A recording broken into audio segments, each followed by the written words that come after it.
आई वडिलांना विसरून जातो. हॅलो, आई वडिलांना विसरून जातो. त्यांनी काय काय त्याच्या भोगली काय काय केलं ते त्या जातं सुस्त आणि आपण आपल्या आई वडिलांकडे दुर्लक्ष करतो. तर माझी सगळ्यांना रिक्वेस्ट आहे, ज्याने तुम्हाला जन्म दिला, ज्याने लहानाचं मोठं केलं, तुम्हाला चांगल्या मार्गाला लावलं, त्यांचे उपकार आपण कधीच फेडू शकत नाही. तर माझ्या सगळ्यांना हा रिक्वेस्ट आहे की माय बाबाला विसरू नका.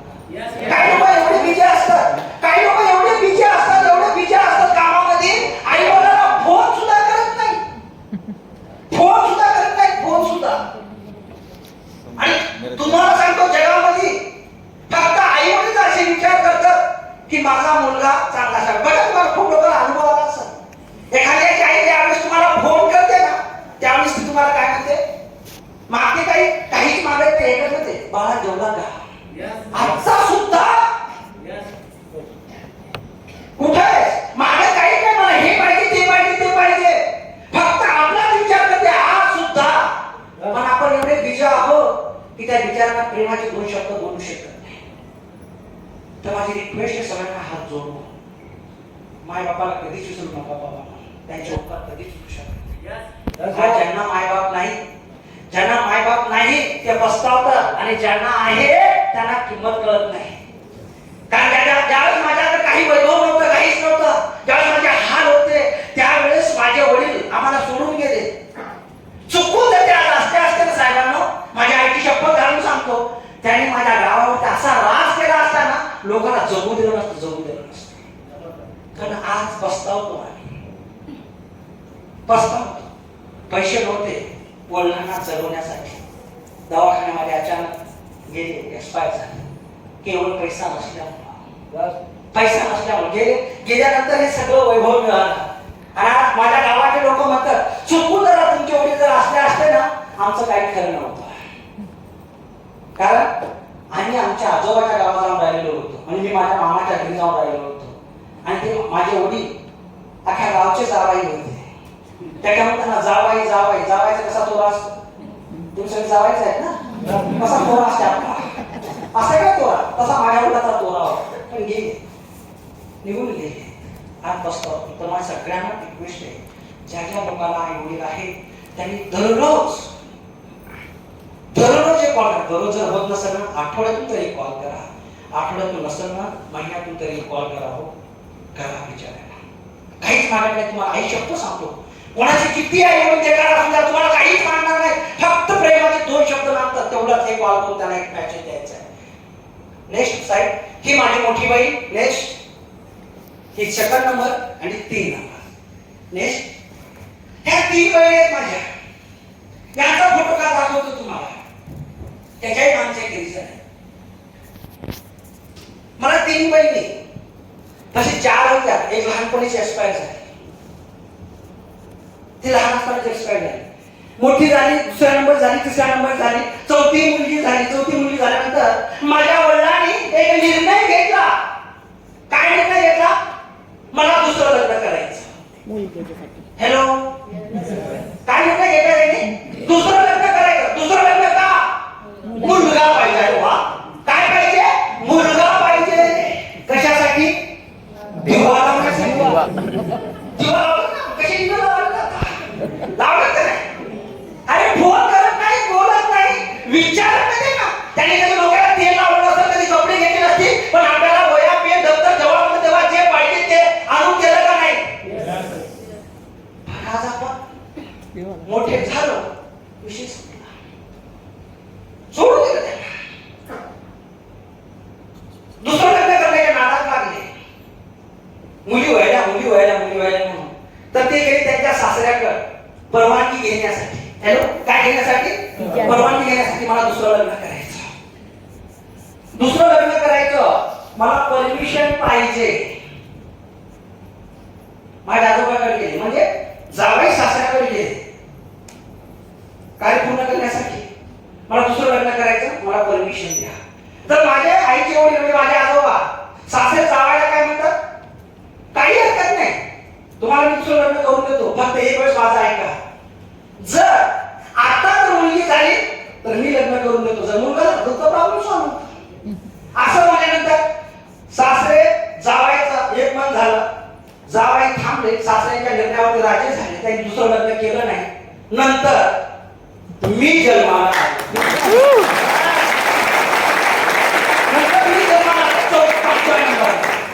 हॅलो, 5व्या नंबरला जन्माला आलो. तर मी नवसाचा आहे. हॅलो, आम्ही पण नवसाचे आहोत. आणि हे श्रावण महिना, बरोबर ना? श्रावण महिन्यामध्ये रक्षाबंधनच्या दिवशी मी जन्मलो होतो. अशी माहिती आहे, मला सांगते, मला माहित नाही. ते सांगितलं रक्षाबंधनच्या दिवशी तू जन्मला. आणि श्रावण महिन्यामध्ये जन्मल्यानंतर आम्ही तुझं नाव दत्ता ठेवलं. ते दत्ता मागचं हे कारण आहे. आलं का? कारण मुलीच होत होत्या, मुलीच होत होत्या. देवाला नवस केला, भाऊ दे मुलगा, तुझंच नाव देतो. झालं नाव. आलं लक्षात? तारीख फिक्स माहिती नाही, पण जन्मतारीख 10/8/1979 अंकाच्या काठी. पण रक्षाबंधनच्या दिवशी श्रावण महिन्यात जन्मले हे फिक्स आहे. आता मी जन्मल्यानंतर सगळ्यात जास्त आनंद कोणाला झाला असं? वडिलांना. माझ्या सासऱ्याला कसं काय आनंद? बरोबर ना? वडिलांनी धोत्रात साखर टाकून अख्ख्या गावाला वाटली. मुलगा झाला, मुलगा.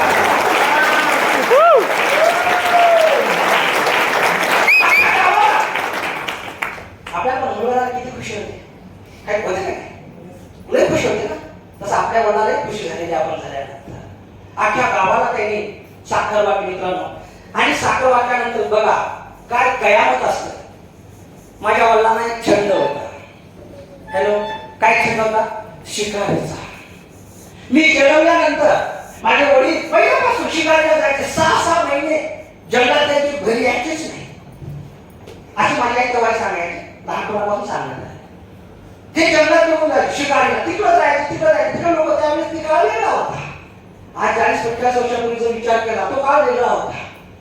मग ते जर जंगलात गेले तर ह्या 3 आणि आई, मी एक लहान. काय दशा? काहीच नाही, काहीच नव्हतं घरी, काहीच नव्हतं, काहीच नाही. दिवसभर काम करत, संध्याकाळी खायला भेटणार नाही तर उपाशी राहणार. तर ह्या 3 बहिणीपैकी ही माझी मोठी बहीण, ही 1 नंबरची माझी मोठी बहीण आहे. ही लोकांच्या शेतामध्ये रोज मजुरी करायची. त्या काळामध्ये रोज मजुरी करून दिवसाला 25 पैसे, 40 पैसे, 50 पैसे कमवायचे त्या काळामध्ये. आणि ज्यावेळेस दुपारच्या टायमाला शेतामध्ये, तुमच्याकडे माहित असेल काही लोकांना, शेतामध्ये कामाला जातं तर दुपारच्या टायमाला जेवण करतात ना. तर इथे डबा नसायचं नाही, नव्हतं घरी खायला, डबा काय करणार. तर तिथे गेल्यानंतर शेतामध्ये पहिले लोक आता तसंच करतात. कोणी चोतकोर सगळ्या बाया जमा करून तिच्याकडे द्यायचे. त्या तिला जेवढं लागते तेवढं खायची. बाकी उरलेल्या भाकरी ती घरी घेऊन यायची आणि यांना खाऊ घालायची आणि माझ्या आईला खाऊ घालायची. आणि अशा भाकरी खाऊन माझी आई मला दूध पाजायची. म्हणून मी या तिघीच्या सुद्धा कधीही चुका फेडू शकत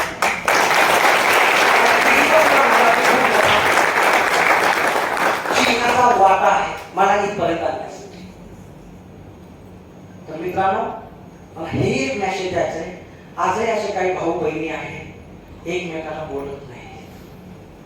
काय हो, हा जन्म पुन्हा आहे का? हाय जन्म पुन्हा?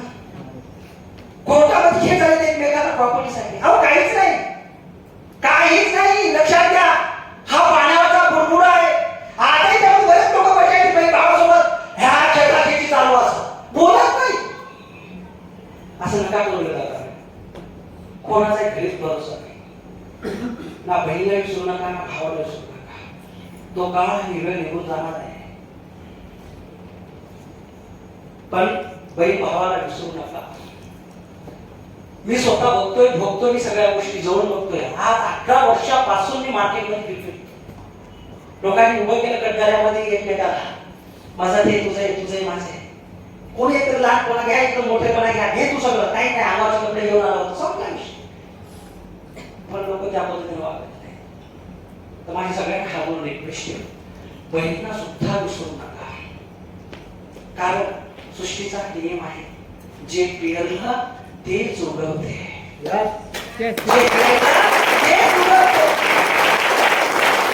त्याच्यावर वेळ आली आहे, ते आपल्यावर ती वेळ येणार आहे, लक्षात घ्या. म्हणून कर्म करा चांगले, फळ 100% तुम्हाला चांगले मिळतात.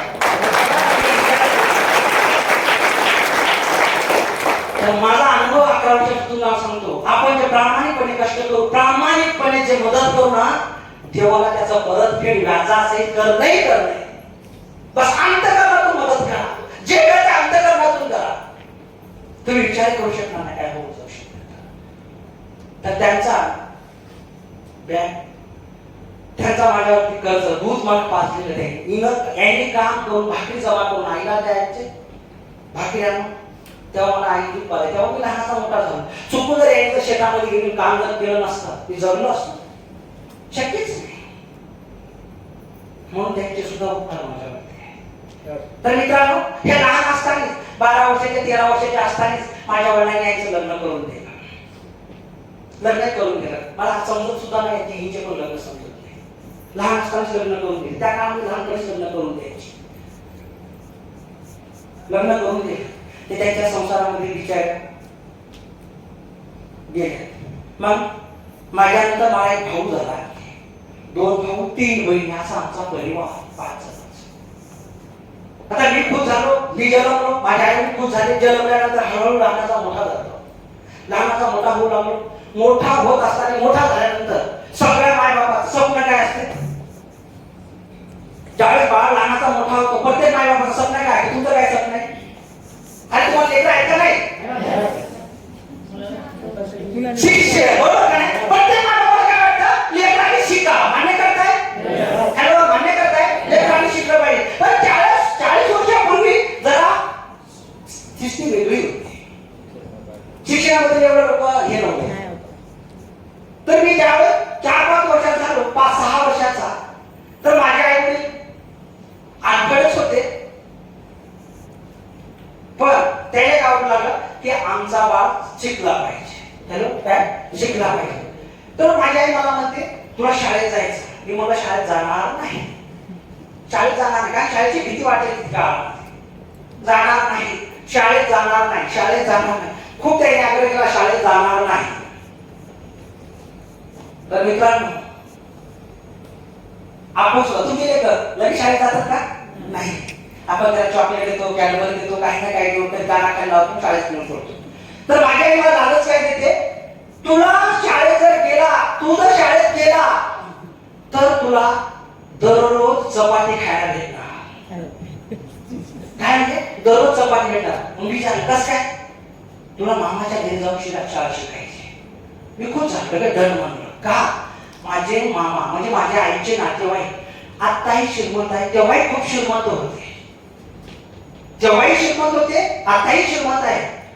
आम्हाला खायला भेटायचं नाही, पण माझ्या आईच्या इथे, माझ्या तिच्या आई वडिलांकडे वरण भात चपाती दिली व्हायची. आणि त्या काळामध्ये वरण भात चपाती म्हणजे तो अति श्रीमंत माणूस आहे की बरोबर ना? काय सांगतो माझ्या बाबाचे लोक म्हणजे आपल्या लहानपणामध्ये घर सांगायच्या तर भरपूर लोक कसे असते. पावणाच्या दिवशी त्या दिवशी घरामध्ये वरण भात व्हायचा आणि त्या पावण्यासोबत एकालाच खायला भेटायचं, बाकी जगाला नाही. खरं की नाही? पण माझ्या मामाचे तो दररोज वरण भात चपाती. माझ्या आई मला काय म्हणते, तू जर तुझ्या मामाच्या घरी राहिला तर तुला दररोज वरण भात चपाती भेटणार. मी सगळं सोडून गेलो, मी दररोज शाळेत जाणार. कशासाठी? वरण चपाती भातासाठी शाळा सुरू केली. हॅलो, शाळा सुरू केली वरण भात चपातीसाठी. शिकत गेलो, पहिला गेलो, दुसरीला गेलो. माझा लहान भाऊ पण तोही हळूहळू मोठा झाला. तोही मोठा झाला. तोही मोठा झाल्यानंतर त्यालाही शाळेत टाकलं. त्यालाही शाळेत टाकल्यानंतर तो पहिलीत गेला. पहिलीत गेल्यानंतर पहिली पास झाला, दुसरीत गेला. दुसरीमध्ये पावसाचे दिवस होते. आमच्या घरात, आमचं घर कुडाळचं होतं. वरून जर पाऊस पडला तर खाली चिखलातच राहायचं. पावसाळ्यामध्ये सागाचे पानं आणून खाली टाकायचे आणि त्याच्यावर वास टाकून झोपायचं. तर पावसाळ्यामध्ये माझ्या लहान्या भावाच्या बोटाला उंदीर चावला. उंदीर चावल्यानंतर त्याच बोटावरती शिक्षकांनी छडी मारली. छडी मारल्यानंतर त्या बोटातून बळबळ रक्त निघायला सुरुवात झाली. तो शाळेतून घरी रडत आल्यानंतर जोरात बोंबलू लागला. आणि आई वडिलांना काय म्हणतं की मी उद्यापासून शाळेत जाणार नाही, शाळेत जाणार नाही, शाळेत जाणार नाही. तर माझ्या आई ते जाऊ नको, बाबापर्यंत जाऊ नको, त्याची समज काढण्यासाठी पट्टी बिट्टी केली. पहिला दिवस गेला, दुसरा दिवस गेला. त्या शाळेत मी जातच नाही. शाळेत जायला तयारच होत नव्हता. खूप समजूत काढली, त्या शाळेत जायला तो तयारच झाला नाही. मग शाळेत जात नाही म्हणला तर आईपेक्षा माझे वडील लय खुश झाले. शाळेत जात नाही, नको जाऊ. लई खुश झाले. ते खुश का झाले ऐका की तुम्हाला? हॅलो, ऐका की तुम्हाला? कारण माझ्या वडिलांकडे 2 बैल होते. हॅलो, किती बैल होते? 2 बैल. आमच्याकडे बैलगाडी होती. तर 2 बैलासाठी 1 बैल लागतो ना सांभाळायला, चारा पाणी करायला 1 माणूस लागतो ना. तो माझ्या भावाच्या माध्यमातून माझ्या वडिलांना मिळाला. माझ्या वडील खूप आहे. त्याची शाळा तिथंच आहे, पहिलीच पास. तो मस्त बैलगाडी, त्याने माझ्या वडिलांना लागली. बैलगाडी हाकलायचा, काम करायचा वडिलांसोबत. मस्त तो त्या पद्धतीने रंगला. मी हळूहळू मोठा होत गेलो, तेही मोठा होत गेला. मी शिकत गेलो. 9वी पर्यंत मामाकडे शिकलो. 10वीला वसतिगृहामध्ये गेलो, गाव सोडून. 10वीला पास झालो. खूप अभ्यास केला, चांगल्या पद्धतीने पास झालो. 54% मार्क पडले. 10वीला पास झालो. तर एवढ्या त्या काळामध्ये मिलिटरीची भरती होती. भरतीला गेलो. ते काय कॉल आला होता. पण त्यावेळेस कारगिल युद्ध चालू होतं. काय चालू होतं? कारगिल युद्ध चालू होतं. त्या युद्धामध्ये आपले सैनिक बरेच लोक मेले होते. आणि ते कॉल आल्यानंतर माझ्या आईने लोकांकडे वाचून घेतलं आणि तिला समजलं की आता मिलिटरी जाणार, लोक मरायले. तिने मला दाखवलंच नाही तारीख निघेपर्यंत. माझे 2 क्लासमेट ते रिटायर झाले आता आणि मला दाखवलंच नाही. नंतर ताईनंतर दाखवलं तर मी रडू लागलो जोरात. तर माझी आई म्हणते तू आम्हाला 9 साली झाला होता, तुला मारायचं नव्हतं. म्हणजे सगळे लोक तर मरायला चालतात का? जिंदगी खराब झाली. पण जो होता है अच्छा के लिए. हॅलो, जो होता है अच्छा के लिए. मग माझ्या डोक्यातून शिक्षण जर असं थोडं निगेटिव्ह झालं शिक्षणाविषयी, रुसून मी कामाला निघून गेलो मुंबईला. त्यावेळेस मला 40 रुपये मजुरी होती बिघाड. तुमच्या पेन रायगड मध्ये सुद्धा मी काम केलेलं आहे. पेन आहे ना रायगड जिल्ह्यामध्ये, पेन लाईन दगड फोडलेले तुम्ही, वाशी, तुर्बा नाका सगळे लोक फोडलेले. 10वी पास झाले, 11वी. पण काम करताना मेहनत करते वेळेस शिक्षणाची आठवण येऊ लागली. ते लाईफ चांगली होती, गेले त्रास मिळाला असं वाटायचं. मग 11वी घरूनच केली. पुन्हा रिटर्न आलो. लोकांना सल्ला दिला 12वी पास व्हायला पाहिजे. हॅलो, 12वी पास व्हायला पाहिजे. 12वी पास व्हायला पाहिजे. नेक्स्ट हे माझा 12वीचा फोटो आहे. हे करत असताना मित्रांनो हातात भेटेल ते सगळे कामं केले. शेत कमिशन तुमच्या जाते तुमचे काय करता हे सगळं अनुभव करून आलेले. कोणी गवडीत काम करत असेल, कोणी जे शेतात काम करत असेल, कोणी कॉलेज करत असेल, शेत हे सगळे काम आम्ही पण करत आहोत. नंतर 12वी रेग्युलर केली. 12वी रेग्युलर केली. एवढा अभ्यास केला. मोठा साहेब व्हायचा. पण नीतीला मान्य नव्हतं. एवढा अभ्यास केला पण नापास झाला. कुठल्या विषय? 12वीला कुठल्या विषय झाला असेल? इंग्लिश मध्ये फेल. 12वी नापास झालो. पुन्हा मग संपला. आता विषय संपला. मग डायरेक्ट पैशाच्या नादी लागलो. पैशाची चीड पहिल्यापासूनच होती. घरी काय दोन पाहिजे होती ना. शेतामध्ये निंदण कुरपण या सगळ्या गोष्टी चालूच होत्या. शाळेत असताना सुद्धा केळीचे झाडं व्हायचे. 5-5, 10 रुपये कमवायचे दिवसभर काम करून. पैशाची चीड होती पहिल्यापासून. पैसे कमवायचे आग होती. नापास झाला तर असंही झालं तसंही झालं. संपला विषय. मग 2दा परीक्षा दिली. 3ऱ्यांदा पास झालो. हे 3ऱ्यांदा पास झालो. हे बघा मी काम करायचं. बॅग घ्या. हे बघा याच्यामध्ये मी आहे. कोण आहे? हा मी आहे. दिसतोय का? बघा माझ्या खांद्यावरती पार आहे. काम करत शिकलेलो आहे. वर्ष काय ड्रेस वरती राहिलो. 12वी पर्यंत काय चप्पल नव्हती माझ्या. शिकत राहिलो. असं काही शिकत गेलो. काम करत शिकत नापास झालो. नापास झालो. 12वी 2दा नापास आहे बघा. 96ला ऍडमिशन, 98ला उत्तीर्ण झालो. दिसते का? 12वी 2दा नापास आहे मी. 3ऱ्यांदा पास झालो. ऑक्टोबरची परीक्षा असते. तुमच्याकडे असते का नाही? असते ना. एक ऑक्टोबरची दिली आणि नंतर पास झालो. पाठाच्या डोक्यातून किडा निघून गेला. आता शिकायचंच नाही. बस पैसे कमवायच्या नादात हळूहळू मोठा झालो. मोठा झाल्यानंतर प्रत्येक माय बापाला बाप जसा मोठा होतो. तुम्ही पण झाले का नाही? अरे बोला ना, झाले Yes, का? yes. मोठा झाल्यानंतर प्रत्येक मायबापाच्या लक्षात काय येते नंतर? लग्न. अरे वा. आमच्याकडे पहिले तुमच्याकडे पण तेच. लग्न. मग माझ्या आईने माझ्या मागायला की तू लग्न करून घे, लग्न करून घे, लग्न करून घे. मी तयारच होत नव्हतो. भीती वाटायची मला लग्नाची. कारण का माझं पोट मला भरता येत नव्हतं. तर बायको आल्यानंतर सोपं आहे? सोपं आहे का? तुमचं झालं ना? हा, सोबतच आहे का? सोपं आहे का? हॅलो, सोपं आहे का? मी तयारच होत नव्हतो. लग्नासाठी तयारच होत नव्हतो. काहीच नाही. मग ते मला काहीची पकडू लागले एवढे.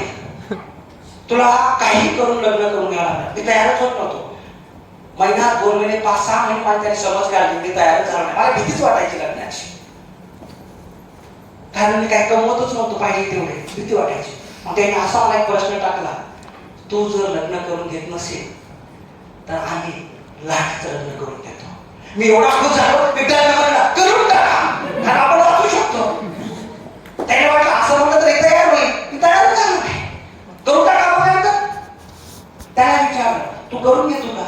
तेव्हा मी तयारच आहे. कारण तो कमवता होता.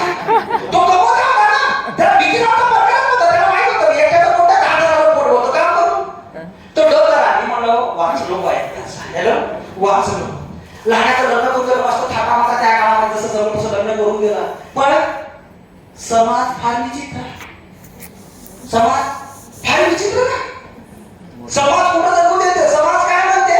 लहानाचं करून दिलं, आता काय लोक तर मस्करीने काय म्हणायचे, त्याला बायको नाही नवरा पाहिजे. आता काय करायचं? लग्न तर करूनच घ्या. पण कोणी पोरगी द्यायला तयार नव्हते. कोणीच पोरगी द्यायला तयार नव्हते. का द्यायला तयार नव्हते मित्रांनो? कमवत नाही होत. काही काम धंदा नाही, घरी वडिलांचं काहीच नाही. कुणाचं घर होतं आमचं. कुणाचं घर, कोणी पोरगी द्यायला तयार नव्हते. थोडा शिकला असल्यामुळे जास्त हार्ड काम जमायचं नाही. कोणी द्यायला तयारच नव्हतं. आणि माझे वडील 24 तास दारू पिऊन सोयीकडे जर गेले तर जिथे गेले तिथे त्यांचा अपमान करायचे. काय अपमान करायचे? तुझ्या घरी आहेच काय? काय कोण पोरगी देऊ? त्याचं काय चुकीचं आहे? कुठला बाप आहे आपल्या पोरीला असं वेड्या वाट्या लोकांच्या घरी द्यायचं? कोण बाप विचार करेल का? थोडा तरी विचार करायला का नाही? कमी कसं तरी विकून तरी खाल्लं पाहिजे. कमावचं राहू द्या, असले विकून तरी जगलं पाहिजे. बरोबर का नाही? आपण असंच बघतो ना सगळं. शेतीपाडी थोडाफार काहीतरी पाहिजे म्हणून. बरोबर का नाही? आणि हे माझी एवढी जाऊन गावाच्या गावात, आमच्या गावामध्ये एकच घर आमचं सोयऱ्याचं, बाकी सगळे सोयरे चालू. आमचं एकच घर. म्हणजे सगळे सोयरे आमचे पाहुणेच. ज्याच्याकडे जाऊन बसायचं संध्याकाळी मान लावून, दे तुझी पोरगी माझ्या पोराला. मग त्या पोरीचे आई वडील अपमान करायचे. आणि ते माझे मित्र मला येऊन सांगायचे, अरे तुझ्या वडिलांनी फलाण्याच्या मुलीची मागणी केली, पण त्या मुलीच्या आईने तुझ्या वडिलांना एवढा अपमान केला, सांगूच नको. मग त्या मला सांगितलं, मला टेन्शन यायचं. पुन्हा मी घरी जाऊन माझ्या वडिलांना, मी तुम्हाला काय त्रास द्यालो का? माझा तुम्हाला काय प्रॉब्लेम आहे का? तुम्ही का माझ्या लग्नाचा विचार करता? मी काही चुकीचं करत आहे का? नाही, तुला माहित नाही. आम्ही तो जोपर्यंत आहे तोपर्यंत लग्न करून देणं हे आमचं कर्तव्य आहे. कारण कधी आम्ही जाऊन भीतीवर बसून काही सांगता येत नाही. प्रत्येक माय बापाला वाटतं. बरोबर का नाही? मग ते त्याच्या पद्धतीनं अपमान कुठं जमतच नव्हतं. इकून तिकून जमलं. इथं जमलं. इथं कसं जमलं? माझं बळजबरीच आहे. ज्याला समजलं त्याने समजून घ्या, त्याने नाही समजलं त्याने सोडून द्या. तिला एकच म्हणलं होतं मी, काय? हे वाक्य सगळ्यांनी लक्षात ठेवायचं. तेरे लिए मैं चांद सितारे तोड़ लाऊंगा. काय बोलला? तेरे लिए मैं चांद सितारे तोड़ लाऊंगा. बिचारी दळवली क्यों? दळवली. सावधान म्हणल्यानंतर महाराज पळून गेले होते. मी तिला घेऊन आलो होतो. माहिती तुम्हाला? कोण पळून गेले ते? सावधान पळून गेले होते. मी तिला घेऊन आलो होतो. काही नाही, 3-4 लोक होते. एकीकडे ड्रेस होता. जाऊन फक्त हात टाकले, कोणाला जेवायला नाही, काही नाही. घेऊन आल्यानंतर काय मित्र मंडळी नाव ठेवायला बाबा सांगायचं काम नाही. असंच केलं, तसंच केलं. म्हणजे काय झालं ते झालं. बायको आली, घेतलं तिला. घेतल्यानंतर लग्न झालं. आल्या कसं तरी आपलं मंगळसूत्र काय नाही, 50 रुपयाची काळ्या जोडा असते, काय काळ्या मणी आणि फुटका मणी टाकला असं.